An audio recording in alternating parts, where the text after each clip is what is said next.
আসসালামু আলাইকুম। ছবিটা দেখে হাসলাম। হাসার কারণ হলো যে উপদেষ্টা আসিফ মাহমুদ ভুঁইয়া, এখন তার বিষয়ে যে বিএনপির একটি চ্যানেল আছে, এটা হলো বাংলা ভিশন, এর মালিক আবার ইশরাক। আবার উনি আবার কয়েকদিন খুব কি বলবো, বাচ্চাদের মতো কান্নাকাটি করেছে। উনি মেয়র, ঢাকার মেয়র হবে, মানে নির্বাচন ছাড়াই উনি মেয়র হবেন।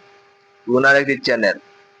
তো উনি আর কোনো রাস্তা না পেয়ে, যে প্রতিশোধ নিবে আর কোনো রাস্তা না পেয়ে, যা তা আর কি ওর বিরুদ্ধে লেগেছে। এক নম্বরে লেগেছিল উনি কি, যে না, একটা এপিসোড লম্বা, 30 মিনিটের একটা এপিসোড এপিসোড বা ভিডিও রিপোর্ট করেছিল।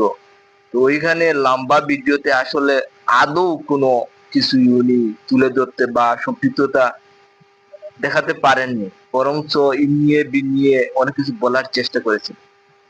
তাও দাপেনি, মানুষ বিশ্বাস করেনি।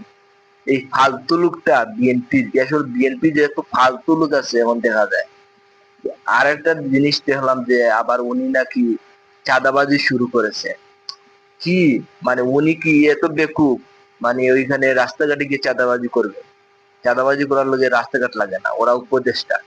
কলমের একটা গুতায় কোটি কোটি টাকা চাঁদাবাজি হয়ে যাবে। এই ফালতু ফাইজলামি বাদ দেন, জনগণ অনেক চালু। আগামী নির্বাচনে বুঝতে পারবেন যে যদি দাঁড়িপাল্লায় ভোট দিয়ে কেউ বাড়িতে আসে, তার হাত হাত পা কেটে দিবে। বুঝতে পারবেন আগামী নির্বাচনে, বলে রাখলাম।